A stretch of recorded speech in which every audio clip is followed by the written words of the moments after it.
திறன் பழி கூறுவான் தன் பழி உள்ளும் திறன் தெரிந்து கூறப்படும்.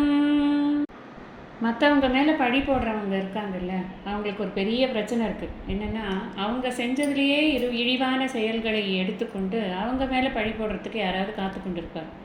அதனால் அதை தெரிந்து கொண்டு அவர்கள் பேசணும். நாம் ரொம்ப மிஸ்டர் பர்ஃபெக்ட்னு யாருமே கிடையாது இந்த உலகத்தில். அதனால் அடுத்தவங்களை குறை கூறுவது என்பதே கூடாது அப்படின்னு சொல்கிறார். இந்த விஷயத்தை புரிஞ்சுக்கிறதுக்கு நாம் மகாபாரதத்தில் ஒரு சின்ன நிகழ்வை நாம் சிந்திக்கலாம். கடோத்கஜன் அப்படிங்கிறவர் பீமனுடைய மகன். இடும்பி அப்படிங்கிற அரக்கிக்கும் பீமனுக்கும் பிறந்தவன். சிறந்த தைரியசாலி, வீரம் பராக்கிரமம் எல்லாம் அவனுக்கு உண்டு. மல்யுத்தம் ரொம்ப நல்லா பண்ணுவான்.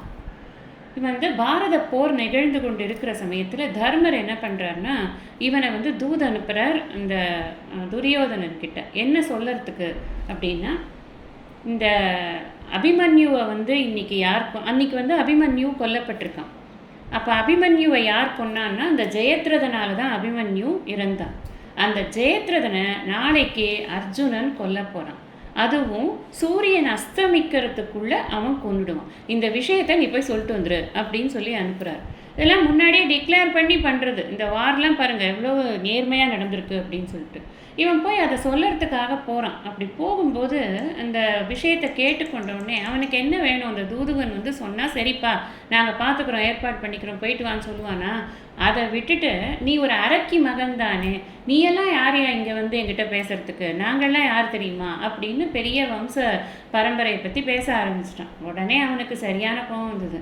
போட்டோன்னு அது ஏதோ சொன்னாரே அவர் தர்மர் அப்படின்னு சொல்லிட்டு நான் வந்தேன்னா, நாங்கள்லாம் அரக்கர்கள் தான், ஆனால் உன்ன மாதிரி நாங்கள் கூட இருக்கக்கூடிய இந்த சொந்தக்காரங்களுக்கே நாங்கள் துரோகம் பண்ண மாட்டோம்.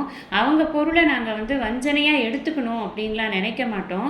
அதே மாதிரி அவங்க செத்து போகணும்னு நாங்கள் விஷத்தை கொடுக்க மாட்டோம்.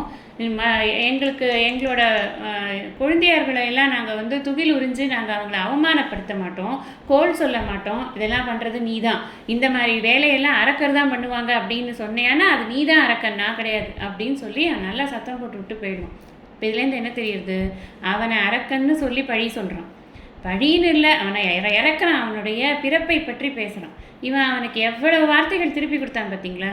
இந்த மாதிரி வார்த்தைகள் திருப்பி வரும்னு தெரிஞ்சு நம்ம பேசணும். நம்ம ரொம்ப பெரிய ஆள் அப்படின்னு நம்ம நினச்சி பேசக்கூடாது யார்கிட்டையுமே. அதுதான் நமக்கு இதுலேருந்து தெரியுது.